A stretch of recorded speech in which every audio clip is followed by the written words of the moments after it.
हर रोज एक नई कहानी देखने के लिए चैनल को सब्सक्राइब करें और बेल आइकन दबाना ना भूलें। सिया दिवाली के शुभ दिन पर अपना सामान पैक करने के बाद उसे अपने हाथ में उठाकर बोलती है, ये दिवाली मेरी जिंदगी में अंधेरा लेकर आई है। अब मैं इस अंधेरे भरी जिंदगी में और नहीं रह सकती। आखिर कौन है ये औरत जिसके जीवन में दिवाली जैसे रोशनी के त्योहार में भी अंधेरा छा गया? जानने के लिए चलिए कुछ वक्त पहले चलते हैं। दिवाली का दिन नजदीक था। सिया और उसकी सास शीतल घर की सफाई में लगे थे, लेकिन घर में ज्यादा काम था। इसीलिए सिया अपनी सास को बोलती है, माँ जी, क्यों ना हम घर की साफ सफाई एक दो दिन में किसी नौकरानी को रखवा के करवा ले। इतना काम करेंगे तो हम दोनों की तो कमर ही टेढ़ी हो जाएगी। अरे वाह बहू, अभी से तेरी कमर इतनी नाजुक हो गई। अरे दिवाली की सफाई है, घर की लक्ष्मी खुद अपने हाथों से करती है, तभी माँ लक्ष्मी बहुत प्रसन्न होती है। क्या माँ जी, ये सब कहने की बातें रह गई हैं। आजकल सब लोग पैसे देकर नौकरों से काम करवाते हैं। दूसरों की छोड़, मुझे तो मेरे घर में माता लक्ष्मी को बुलाना ही है, तो घर की सारी सफाई हम दोनों करेंगे, कोई बाहर वाला नहीं। अरे ठीक है माँ जी, ठीक है, कर दूंगी सफाई। अरे कम से कम अपने बेटे को तो बोल देती कि इस दिवाली वो घर पर आ जाए, और अगर पहले आ जाते तो थोड़ा काम में हाथ बटा देते। मेरी उससे बात हुई थी तो कह रहा था कि जल्दी आ जाएगा। और हाँ सुन, दिवाली का समय है तो कोई भी लड़की या औरत घर आए तो उसकी खातिरदारी करनी है और उसको जाने नहीं देना, समझी? पर क्यों माँ जी? अरे दिवाली के समय कोई भी कन्या या औरत घर आए तो वो माता लक्ष्मी का रूप होती है, और हम दिवाली पर माता लक्ष्मी को निराश नहीं कर सकते। ठीक है माँ जी, जैसा आप कहें। सिया की सास बड़े ही पुराने ख्यालात की औरत थी, इसीलिए सिया बिना बहस किए सास की हर बात को प्यार से मान लिया करती। दिवाली की सफाई करके दोनों सास बहू घर की सजावट का सामान लेने बाजार जाती हैं और कुछ ही देर में खरीदारी करके वापस घर आ जाती हैं। जहां आने के बाद शालिनी अपनी बहू से बोलती है, बहू खरीदारी तो कर ली, लेकिन सजावट मेरे से नहीं होगी, वो तो खुद देख लियो।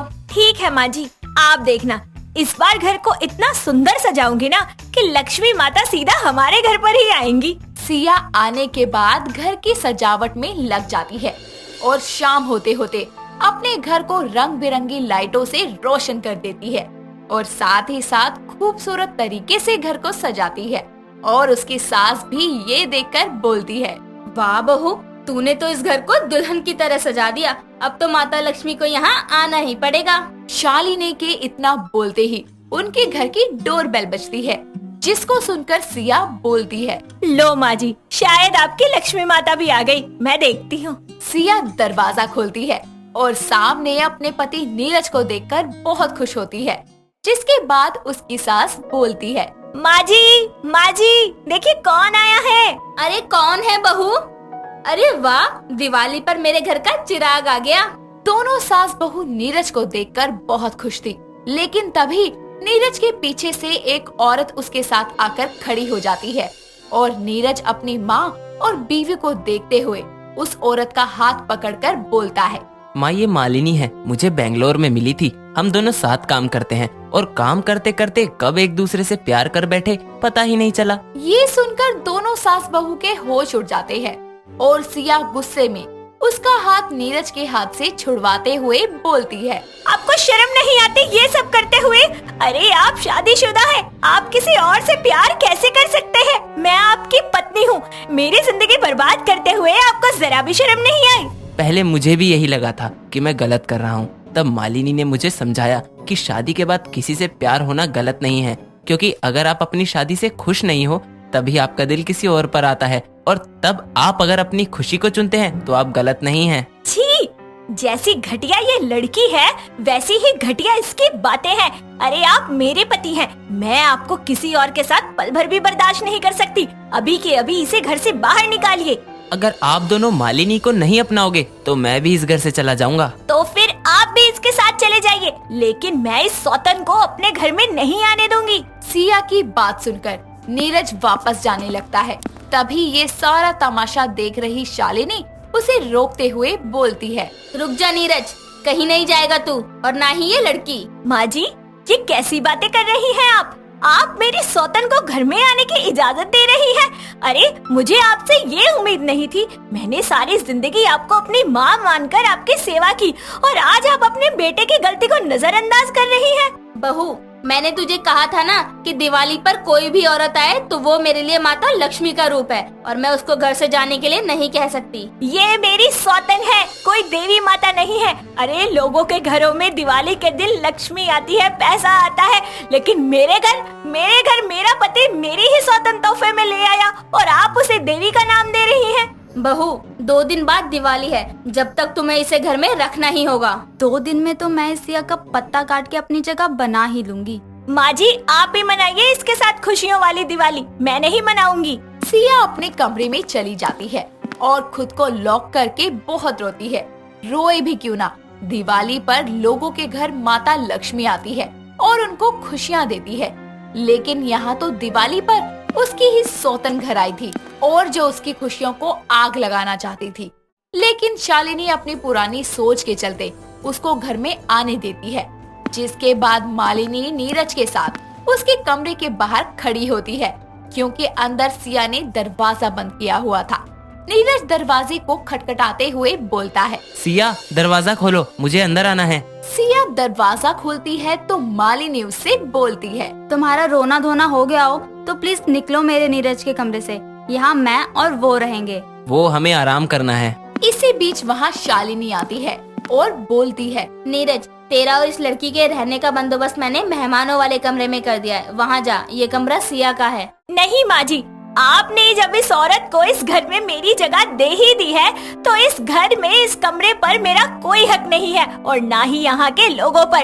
अब आप रोक ही रहिए यहाँ पर। सिया उस कमरे से अपना सामान लेकर मेहमानों वाले कमरे में चली जाती है। अगले दिन छोटी दिवाली पर पूजा के लिए शालिनी सिया को बुलाती है, लेकिन वो नहीं आती, जिसके कारण मालिनी नीरज के साथ वो पूजा करती है और पूरे घर में दिए जलाती है। तभी दिवाली का दिन आता है। सुबह से घर में चहल पहल थी।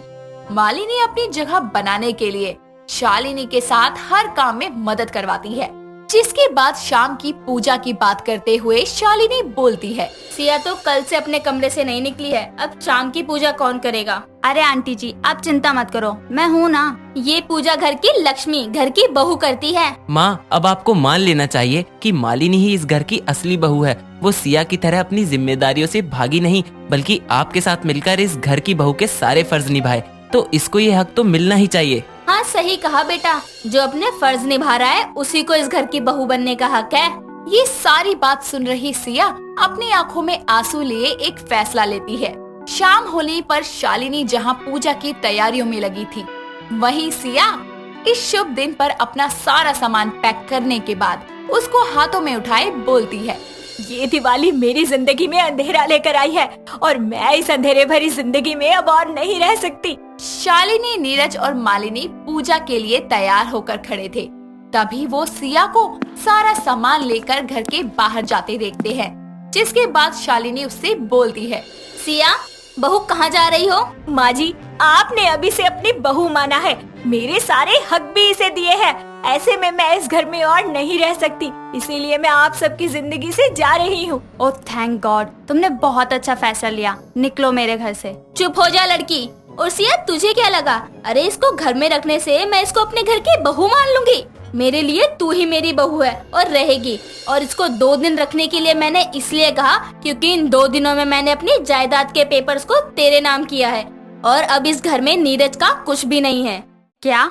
आप ऐसा कैसे कर सकती हो? अरे ये आपका बेटा है। तो क्या हुआ? अगर बेटा गलत राह जाए तो उसको सही राह लाना माँ का फर्ज होता है। अब फैसला नीरज तेरे हाथ में है। इस लड़की के साथ हमेशा के लिए इस घर से जा, वरना मेरा बेटा और सिया का पति बनकर हमेशा के लिए हमारे साथ रहे। माँ, मेरा प्यार आपकी जायदाद का मोहताज नहीं, मैं मालिनी को नहीं छोड़ूंगा।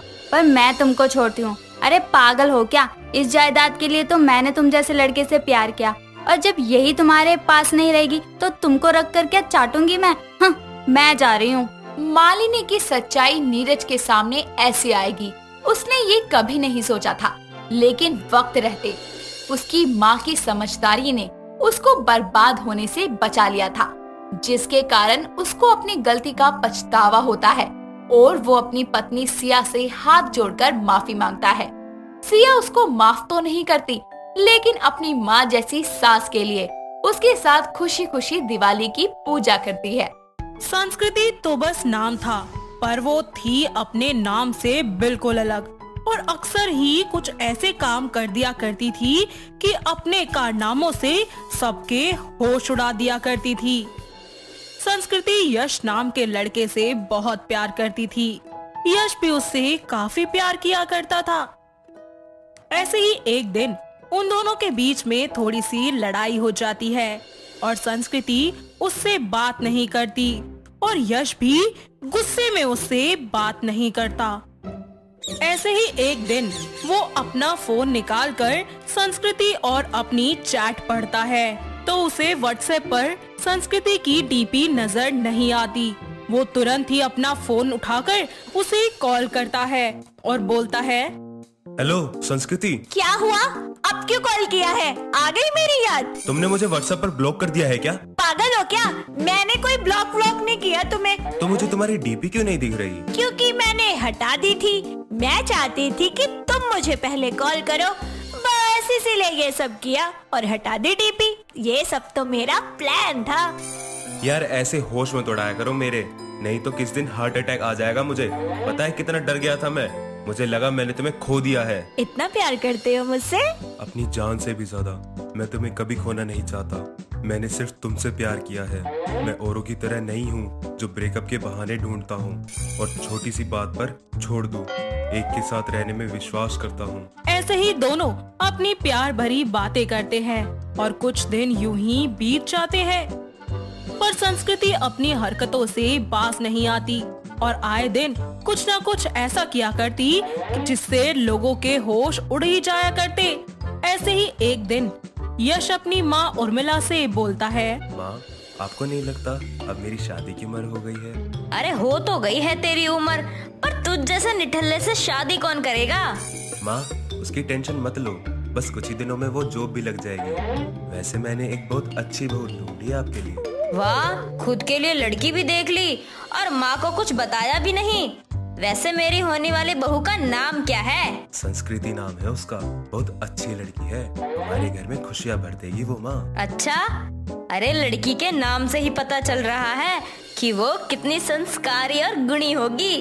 हाँ माँ कहाँ खो गई आप? कुछ बोलो ना, क्या सोच सोच कर मुस्कुरा रही हो? अरे तेरी पसंद है तो अच्छी ही होगी ना, पर तू ये बता कि इस घर की होने वाली बहू से तू कब मिलवा रहा है? बहुत जल्द माँ। इतना बोलकर खुशी से यश अपनी बाइक पर सीधे संस्कृति के पास पहुंच जाता है, जहां संस्कृति पौधों को पानी दे रही होती है और यश उसे पीछे से जाकर पकड़ लेता है।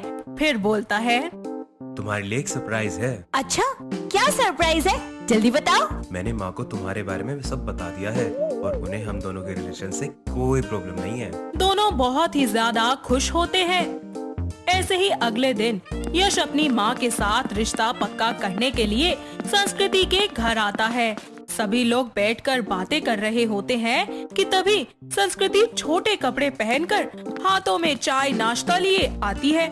उर्मिला के तो उसे ऐसे देखकर मानो होश ही उड़ जाते हैं और संस्कृति फट से जाकर उसके बगल में बैठ जाती है और बोलती है, आंटी जी आप ये टी मत पीजिए, आपके लिए मैंने फ्रेश जूस बनाया है एकदम, ये रखा हुआ है, ये पी लीजिए।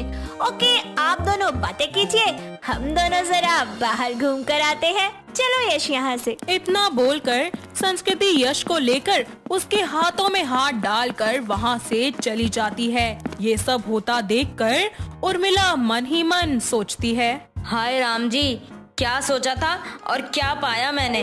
नाम है संस्कृति, पर संस्कार तो दूर दूर तक नहीं दिख रहे। बेटी तो बेटी, माँ भी। अरे बहन जी क्या सोच रही हैं? बच्चे कितने प्यारे लग रहे हैं एक साथ। हाँ हाँ, बहुत प्यारे। अब संस्कृति और यश का एक दूसरे के घर पर आना जाना लगा रहता था और कुछ ही दिनों में उनकी शादी भी हो जाती है। शादी के बाद भी संस्कृति बिल्कुल नहीं बदलती और अपने ससुराल को अपने हिसाब से चलाती है।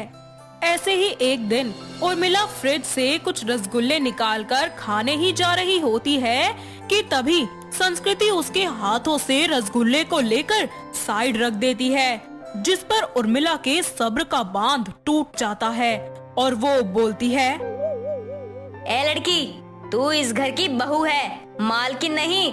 मैं हूँ इस घर की मालकिन, और दे रसगुल्ले इधर। माँ जी, आपके भले के लिए कह रही हूँ, ये रसगुल्ले मेरे और यश की शादी के हैं, इनको मत खाइए, आपकी तबीयत खराब हो जाएगी। अरे जब मैं तुझे किसी काम में रोकती और टोकती नहीं हूँ तो तू कौन होती है? माँ जी, आप मुझे गलत समझ रही हैं, ऐसा कुछ भी नहीं है। उर्मिला अपनी सारी हदें पार कर देती है और संस्कृति को बहुत बुरा भला सुनाती है। संस्कृति रोते हुए वहाँ से चली जाती है। तो वहीं उर्मिला भी अपनी बहू से किसी भी तरह की कोई उम्मीद नहीं रखती। ऐसे ही समय बीतता जाता है और घनघोर पूजा आ जाती है। तभी उर्मिला मुंह बनाकर बोलती है, आज गंगौर पूजा है। तुझे पता भी है कि ये पूजा एक सुहागन औरत के लिए कितना बड़ा होता है, पर तुझे कैसे पता होगा? तेरी माँ ने तो तुझे कुछ सिखाया ही नहीं है। संस्कृति अपनी सास की किसी भी बात का कोई जवाब नहीं देती और थोड़ी देर बाद सुहागनों की तरह साड़ी पहनकर 16 श्रृंगार करके बाकी की सभी सुहागन औरतों के साथ मिलकर गणगौर की पूजा करती है और अपनी सास का आशीर्वाद लेती है। ये सब देखकर एक बार फिर से उर्मिला के होश उड़ जाते हैं और संस्कृति सबके जाने के बाद बोलती है, माँ जी, आपको क्या लगता है कि मुझे हमारी संस्कृति के बारे में कुछ नहीं पता होगा?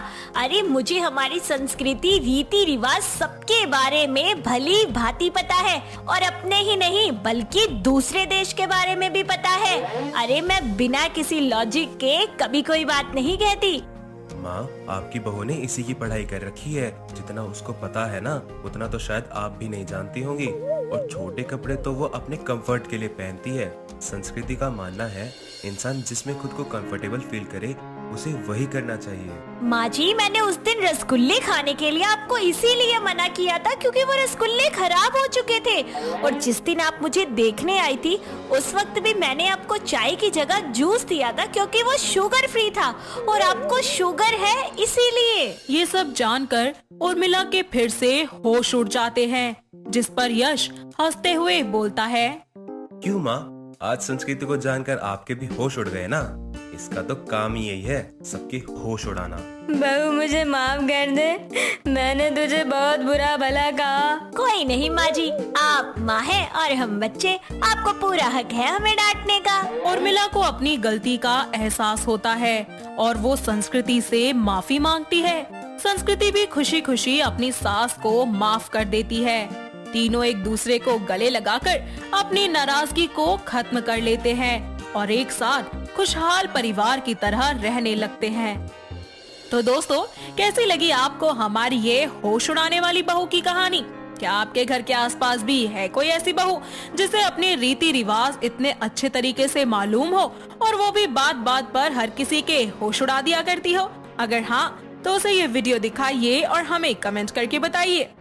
दोस्तों, अगर आपको ये कहानी पसंद आई तो इसे लाइक करें, शेयर करें और कमेंट करके बताएं कि कहानी में आपको सबसे अच्छा क्या लगा।